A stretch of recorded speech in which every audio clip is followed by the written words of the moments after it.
All right. Well, that didn't work. I guess let's see. What can we do now? I guess we could. Oh, hey, what's up, people? Totally didn't realize you guys were standing there. But since you're here, I guess I could tell you a little bit about this Philips TV here that I've been trying to work on. And this was a TV that I previously did a video about where I thought there was something wrong with it. It wouldn't power up. So I thought there was going to be like some bad components or something like that. And that we were going to have to try to troubleshoot and fix it. As it turned out, the issue was much simpler than that. And if you haven't seen that video and you're interested in watching it, I can leave a link to it like up here in the little the linky thing. But for those of you that did watch the video, you may have heard me mention that I would have liked to have enabled RGB inputs on it so that I could, supply like a red, green, and blue signal as well as a sync signal, and that the TV could display it. I was I had some hope that it could be done, and unfortunately, I mean, you can see the video title of this video. Obviously, it didn't happen. But I did learn a lot in the process, and I spent a lot of time analyzing data and, just trying to figure out how stuff was supposed to work. And so this video isn't going to be a tutorial on how to get RGB enabled on it, obviously, because I couldn't do it. But I can explain a lot about how this TV actually works internally. And, I mean, I spent a lot of time doing that. And if you can see, I haven't even shaved. Not that has anything to do with the TV itself. I just haven't shaved. But anyways, if you're a masochist for useless information, if you need something to fall asleep to, or if you genuinely just want to learn how this TV works, I'd love for you to stick around. We're going to go through some data sheets, and we're going to dive into some of the guts of this TV. And it's going to be a lot of information. I'm not entirely sure how I'm going to present it just yet because I'm doing all this live as I go. So, yeah. Let's go over to the bench and I'll show you guys what I had going on. So there's a lot to go through, and I'm going to try my best to recall everything as it happened because I don't have like any footage of me like messing with the stuff or anything like that. It would have been like hours and hours and hours of video that I would have had to like edit in order to like condense everything down. But I did keep a lot of notes of like, what I was doing. And so basically where I started with everything is I took off the EEPROM that was on the main board and I dumped it. And this is a 24C16. It's a 2 kilobyte little EEPROM. I used my little like mini pro universal like programmer. And, that's how I was able to like dump everything that was on there. Now, if you can look right here on the side, you'll notice that there's like no basically like plain text or anything like that. It's all basically just like proprietary information to this chip. So that didn't really give me a whole lot of like information to go off of. But what I did after that is before I reinstalled the IC, I actually put a socket in here just so it'd be easier to remove and like reinstall it if, I wanted to modify something on it. So that made things definitely a lot easier. And in the previous video, I also incorrectly assumed that this chip right here was a jungle IC. As it turns out, the main IC on this board is this one down here, and this is a TDA 9587. They call it the UOC, which stands for the Ultimate One Chip. And it's the IC that has like everything built in. It has the microcontroller. It does video processing, the on-screen display. It's got the ROM, like etc. The only things that it doesn't actually have built in is like audio processing, which is done by this chip right here. That's an MSP 3445G. And it also doesn't do some of the video input switching and like the audio switching in the back or anything like that. It actually controls these other analog switches over here, and that's how it's able to like select which video input is going to go into it. So yeah, so I had looked up the data sheet for that UOC, and the thing that kind of gave me some hope that there was possible way that we could get the RGB enabled was that there's a sentence right here where it says that the ICs have a linear input for external RGB YUV signals, and switching between RGB and the YUV YPRPB mode can be realized via the YUV0, YUV1 bits in subaddress 2BH. So what does that mean? Well, if you look at the data sheet right here, we see that the control 1 byte here, which is located at address 2B, it's got soy, it's got tofu R, and it's got the YUV1, YUV0. Actually, this does not stand for soy or tofu. But if we take a look at that, right here, we can see that SOY, that stands for the synchronization on the Y input, and it's either sync coupled to CVBS Y input, or it's coupled to the, if it's a 1, it's coupled to the Y input, which is the one on the YUV. So there's two different modes that we can get a sync to be input for the RGB mode. TFR stands for transfer ratio 0. It says no black level shift due to video content. 1 black level shift of 10 IRE for complete white picture. I'm not sure what this one here would have to be for it to be, for this to work. I think this one really wouldn't matter. But this one here for sure is going to be set for 1, the way the TV is currently configured to accept component input. And if we scroll down a bit right here, we can see that the other 2 bits, the YUV1 and YUV0, if both of these are 0, the RGB1 input is activated. And since we have the YPRPB input currently active, that means that these 2 are going to be 1s. The other bit here, the HBL, 0 would be normal blanking. It says horizontal flyback, and Y1 would be wide blanking. But it says here that the blanking mode is for 110 degree types. We don't have a 110 degree tube in here. The tube that's in here is actually a 100 degree tube, and it says so on the back. So I'm pretty sure that this one here would be set to 0. But we'll talk a little bit more about this later on. So I learned from looking at the repair manual for the TV that the UOC basically communicates with the EEPROM, the audio IC, and the tuner using I2C. And they actually have a port here on the board that's basically just a port of I2C that was meant to be used with a device called a compare that would connect to this, and then you would use some software on a PC connected to that device that would allow a technician to, be able to more easily troubleshoot and repair the TV if, there was something going on with it. And so having that I2C port really made it easier for me to, kind of like a snoop onto the I2C bus and figure out, what sorts of communications are going on between the chips. And so by using the information that I had dumped from the EEPROM and using the information that was happening, in real time between all the ICs and this UOC, I could try to figure out, where the data was stored that would set the RGB mode. I mean, which would obviously have to be on the EEPROM somewhere, at least I would hope, unless it was permanently in the ROM of the UOC. So what I did is I took this 3-conductor cable and I crimped on some ends and put on some housings. One end so that it could connect to the main board here, so I could attach directly to the I2C bus. And then the other end connects into one of the headers here on this Cypress CY7C68013A chip, this little board that houses the chip. And that way I could use a pulse view, right, so I could capture what was happening on the I2C bus when the TV was, plugged in and doing certain functions. And, that way I could see what happened when the TV was first plugged in, when you turned it on, when you changed menu settings and all that stuff. So let's take a look at some of those captures here. So we're not going to go through this in crazy detail because I've already gone through everything that I've captured and tried to, analyze the data as best as possible. But just for an example, this is when we first plug in the TV from, being completely unplugged. So as we can see here, there's nothing happening in the data and the clock lines, and there's it's just almost sitting completely dead. It looks like we got a couple of little pulses right there, but nothing's really happening up until we get to about this point, and then the lines suddenly become active, and we can see here that it just takes a little bit of time, but then it finally gets to some stuff happening right here on the I2C bus. We got stuff happening there. Then it looks like we got bursts of things just going on.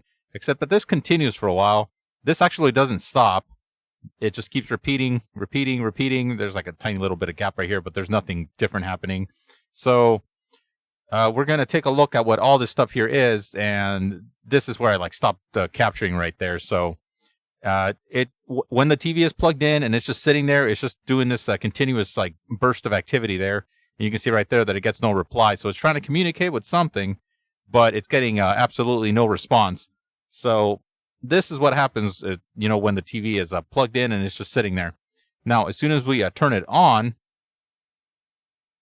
we can see right there that we still have like those little bursts of like data happening, but nothing's going on. When we hit the power button, it suddenly stops.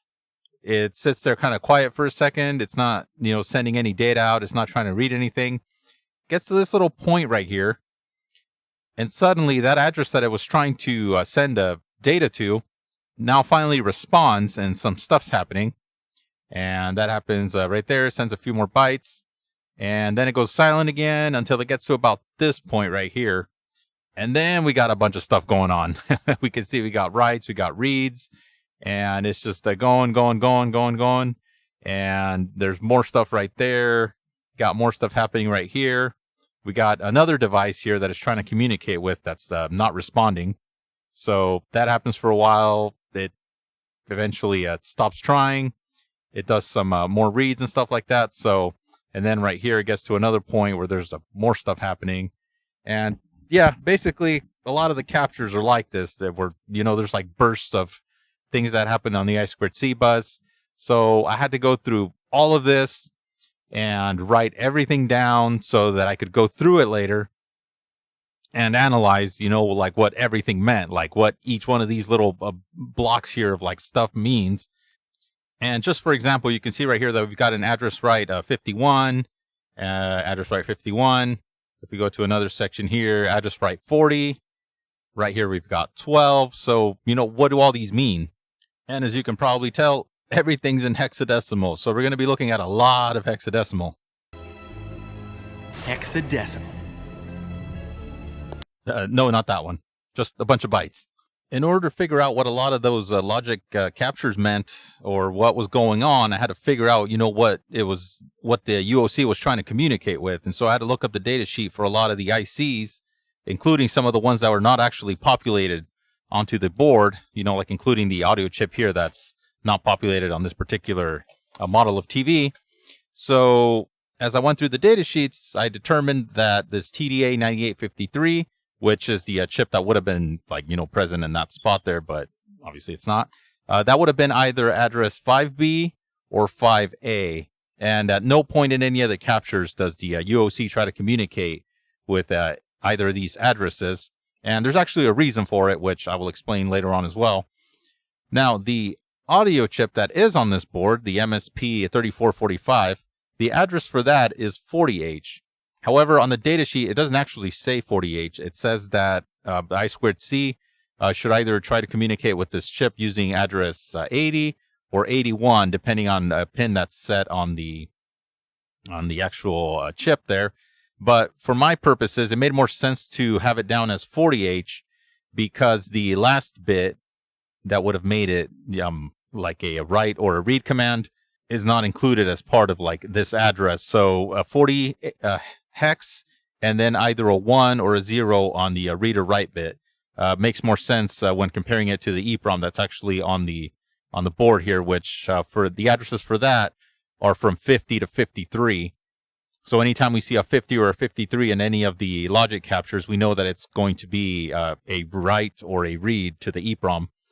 Now, the 12 hex, that corresponds to a chip which would have had a number of M65669. What that chip was supposed to be, or would have been, is the picture-in-picture chip, and it's not present on this TV. And it wouldn't have been on the board either. That would have been on a separate like daughter board that would have plugged in to some of the ports here on the TV, but it neither has those ports nor does it have the picture-in-picture module like built in. So why it keeps trying to communicate with the picture-in-picture chip, I have no idea. And the I2C bus is running at a rate of 100 kilohertz. Not that that's too important for our purposes here, but I just another little observation that I made as I was like going through all this stuff. Now, as we can see here, there's data scattered like in various parts of the EEPROM, and then there's like some areas where there's like absolutely there appears to be like nothing going on except for like right there's like a 20 right there, a 20 right there. Everything that's highlighted on this sheet here is basically everything that I was able to like determine, uh, what it was doing in the TV when you would perform certain functions or, like whatever.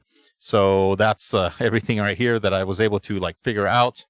I was trying to like make sense of, everything that was stored on the EEPROM to try to figure out where possibly the byte that I would need to change to convert the RGB input from the YPRPB into the RGB. I was trying to like find where that could be so I could modify it. So as I went through and analyzed everything that I had captured, I was writing it down in this text document. And what I basically did here is that I would write down which device was accessed, whether it was a read or a write, to which address, and what value or values were either returned or written. And this thing it's really long. There's like a lot of stuff that I had to write down. But just to give an example of the sorts of things that we can find in here, you'll see, or you'll notice right here that I got this default here in quotation marks, and it says plug-in TV with the default EEPROM. What I basically meant by this was that I went through the menus in the TV, and I tried to set everything to what I would believe, would be some maybe like common default values. And then that way I kind of had like a baseline, like starting point where I kind of knew what, everything started off as. And as I changed things and did more captures, I could tell what changed and what didn't and whatnot. So if we just kind of take a quick look at this section here, we can see that when we plug the TV in, the first thing that happens is that the UOC accesses the EEPROM. It reads from address 14F, and that returns a value of 7E. And what I determined that meant after, I had done capturing everything and I went through and like figured out what everything was that it's reading to see what the last saved input or channel was, because that's the information that's stored into that address in the EEPROM. After that, it reads from address 185, which returns a 4. I have no idea what this means. It never happens again. It only happens the first time you turn the TV on, so no clue what that is. After it's read those two addresses, then it goes and it starts trying to communicate with device 32, which I don't know what it is exactly, although I have a feeling that maybe it might be the compare tool that it's trying to communicate with. It does it'll do like 5 attempts and it gets no acknowledgement, and then it keeps trying about like every 1.2 seconds. So it does that and it gets nowhere. So it goes back to the EEPROM. It reads from address 1FE. It returns an 8D, and I also have no idea what this means. It doesn't seem to happen anywhere else, so no clue. And then after that, then it's continuously tries to access the audio chip, which is the MSP3445, and it's just like basically saying like, "Hey, listen," and it just never gets any response. So it'll do like 15 attempts of and it gets no acknowledgement, and it just kind of continues these bursts like every 10.42 milliseconds or so. And then after that, I went through and I powered it on, and I went and like got everything, like wrote everything down that I could. This part right here is particularly interesting. I'll come back to that in a bit. These are what are called the option bytes, and the information about these we can find in the service manual. But we're just gonna kind of like skip through that for now. There's a lot of stuff in here, as I mentioned, where the volume level is stored. It does a lot of stuff with the audio chip. And so it seems that when you first turn the TV on, it's doing a lot of audio setup until it gets to this portion here where it does 76 byte reads. But the thing is that it's not 76 unique byte reads. Some of them it repeats for some reason. Like, for example, right here, you can see that where is it? There's a few where they repeat. Like right here, for example, this 114, we see that it reads it twice. No clue why. There's a few other examples of that. Right here, it reads this 183 3 times. This 117 right here, it's read twice. 183 is read twice right there. So seems to do a lot of that. But one thing we can notice is that if we, for example, take a look at some of this audio stuff right here, we can see how when it reads one of these addresses from the EEPROM, it appears to be writing that to the what would be the audio chip. So some of this stuff that it reads is going into other devices, like for example the audio chip, But this section here doesn't write to anything else. It just reads from the EEPROM. So I have a feeling that all of this is stuff that's being set up inside of the UOC in the its internal registers or whatever. And this is data that's not stored in its internal ROM. So this here is particularly interesting. And then it does more stuff. It checks to see which ratings are locked, and I'm going to show you guys where all this stuff is here in the EEPROM dump. But that's the sort of stuff that's going on. More audio stuff, and yeah. So this is a lot of the stuff that I captured, I wrote down, and then the different operations that I was trying out, like switching AV inputs and modes and all that kind of stuff. That's all in this in this document, and where the audio settings are, the picture settings, all that stuff, all the addresses in the EEPROM where all that stuff is stored and how it's stored, and what bit of what byte does what. That's all stuff that I kind of analyzed and noted down. So, but the thing that we're really interested in is where could the byte that stores the information for the RGB input mode possibly be? But in order to try to figure that out, I had to try to figure out what that value would even be in the first place. So if we look back at the data sheet, we saw that the byte that controls the operation of the RGB and YUV input is named control 1, and that's internally an address of 2B inside of the UOC. We see that the first 3 bits right here, which would be 7, 6, and 5, those look like they're always going to be 0. So the ones we need to figure out is what SOY, what TFR, YUV1, YUV0, and HBL should be. And right here, I kind of wrote down what I, try to guess some of these would be. And so the first 3 are 0.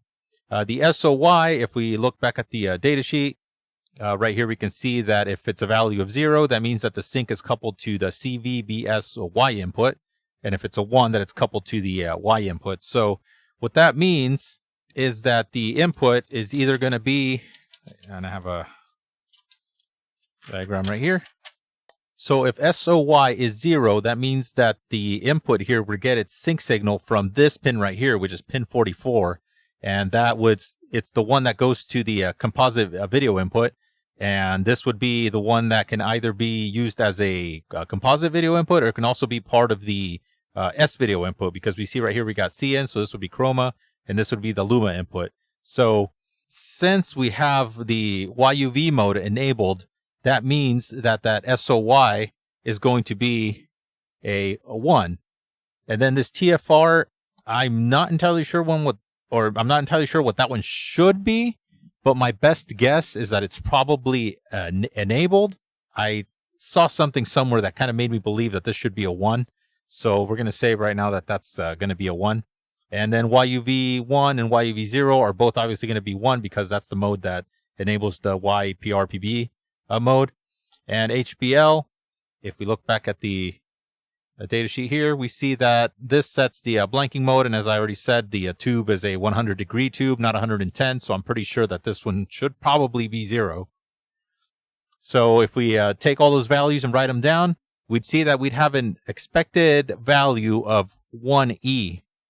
So now if we take a look at the dump of the EEPROM and we try to see what exactly is going on with all of this stuff here, first of all, let's see what some of the stuff here is. And as you can see, I've got it all like colored. So down here, we can see that all this stuff that's kind of like this purple color, all this has to do with something about the tuner mode.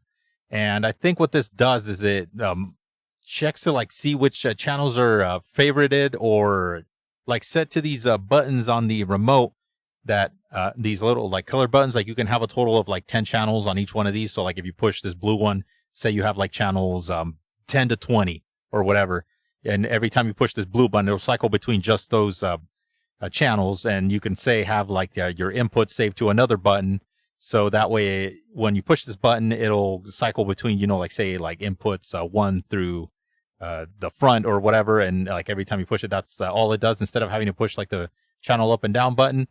I believe that's where all of that info is stored in the EEPROM. There's some other values up here. As you can see, these are not colored anything. I don't know what these are. At no point were these ever accessed when I was trying to like figure out what everything was. Channel input enabled and disabled.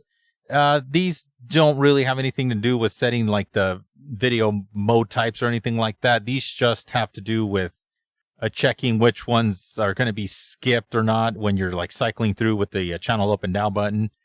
The auto lock, this right here is to check and see which channels or inputs are locked with a code, so that when you turn the TV on, you can't just go and tune to that particular input or whatever. It's locked until you enter in the code. But interestingly enough, I wrote down here the code. If you see everything here that's highlighted in red, that has to do with auto lock. The code is actually stored right there.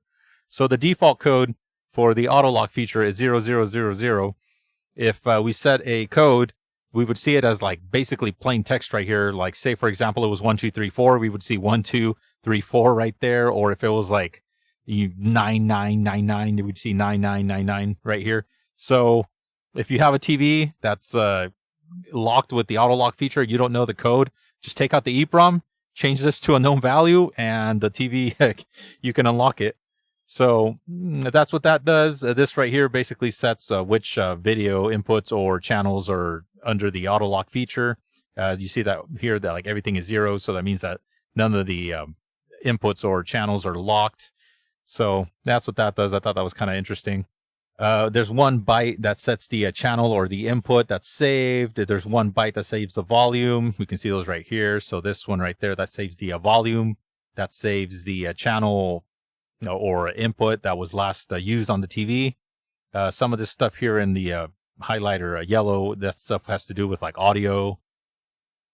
You can see right here. So that's like menu sound options. This is like menu picture options. And we have a bunch of stuff that's either read to or written to on power on. So that's all kind of highlighted with this sort of like a kind of a pinkish color, but it's more of like a reddish pink. So that's a lot of this stuff right here. But I've determined that some of this stuff right here has to do with the auto lock feature. That's why it's kind of like underlined in red. I don't know what these are. Those are some that are just accessed when the TV turns on, but I have no clue what they do otherwise. And then there's a block here. This is basically that section that was accessed that we saw in what I wrote down, where it read like 76 bytes of information. A lot of that is this section right there. Now, the only time that this 1E comes up is right here. And that's a byte that's read when the TV powers up. The only other potential value that I could think of was maybe like 1/6. And that's kind of why I wrote down right here, like 1/6 was a potential like candidate. That would be if like this value here was 0. So there's a few of those as well. Like, for example, like right there's a 1/6. There is another 1/6 like right here. But unfortunately, changing those did not have any effect on the input mode of the RGB or YUV input. We can see other stuff here that's also red when the TV turns on, like other values, like for example, like some of this orange stuff here, which I said was like the picture mode. So all that stuff is like red in when the TV turns on. But like I said, the only place where I could find something that was potentially what would change the RGB mode was that. And unfortunately, it didn't make a difference. Now, the value that I think would have worked for this would have been like 0000, which would have made this a 0, because we want to have a separate sync input, and we want that to be this one here, not this one over here, which would have been like the one that I highlighted like green right there. And then this one I think could have stayed a 1, which would have meant the rest of these would have just been zeros. So I wrote down 1.8 here, but this would have been basically changed to a value of 0.8. So I tried plugging in that value of 0.8 into like that address right there. I tried it on that one. I tried it on that one, and it made no difference. So I went through and I tried a bunch of different ways of getting a signal input onto the board, including I actually added this wire right here, this goes directly into pin 44. I wanted to see if maybe, you know, applying a sync signal directly into that pin, like change the operation mode, but it didn't. And I was changing values in here and trying different connections in there.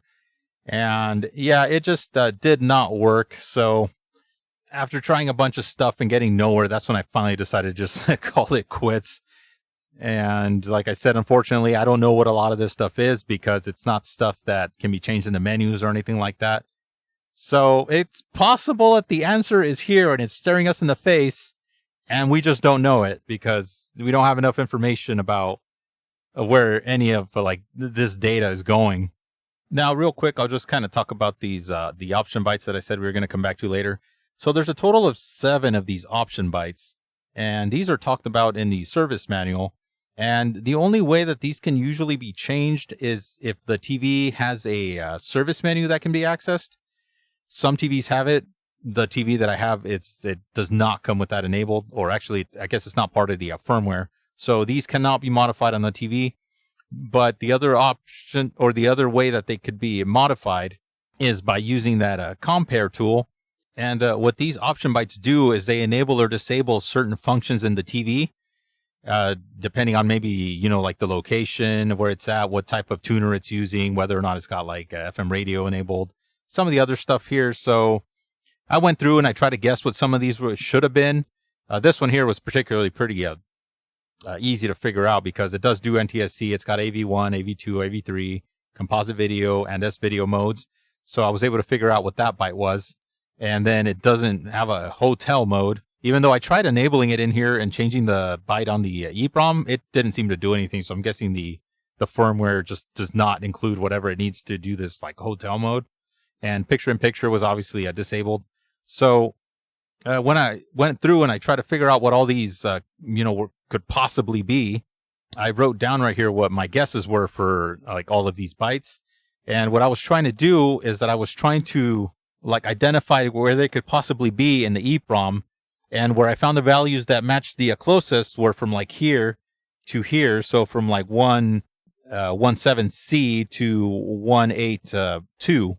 And after I did that, I realized that in the data sheet, it actually tells you the exact values that these should be for this particular model TV. But the actual values are written here in a decimal. But if we translate those to hex, we see that we get 001701, A2, FC, 98, and 00.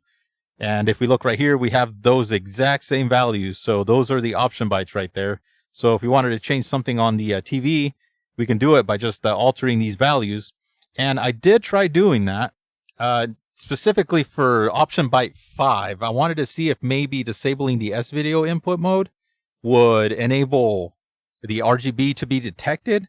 But what this did instead is it caused the screen to produce like a kind of like a scintillating colors sort of like image. And if you ever had like an ocular migraine and you you have like those little like flashing lights or whatever, you'll kind of know what I mean. That's what this looked like with the S-video mode disabled. So I think what was happening is that it was routing the video signal through like a different way that it would normally be, and it was just causing the colors to get like all messed up. So changing these does have an effect on the way the TV works, but unfortunately, nothing I did here was able to possibly even like somehow get the RGB mode to work in any sort of way or anything like that. So yeah, there's really nothing else in the option bytes that even remotely sounds like it has anything to do with the video input mode. So I kind of didn't even bother trying to change any of the other ones. And while we're in here looking at these option bytes, I mentioned earlier that the UOC does not try to communicate with this TDA 9853, and so this address here never shows up. The reason for that is that in the option byte 4, this is where it actually selects which chip it's using. And in our case, this TV is using the MSP 3445. So it's going to have this bit set, but for the bit 40, it's going to have this bit here set to 0. So that means that this chip is not present. So that's why it tries to use one chip and not the other. I also tried different methods of injecting like an RGB signal into the TV. As I mentioned before, I was trying to use like the PS2 in RGB mode, But the thing about that is that when you have it in the RGB mode, you use the regular composite video output as the sync signal, but it's outputting color at the same time. So I thought maybe that wasn't allowing the circuitry to switch to like RGB only mode.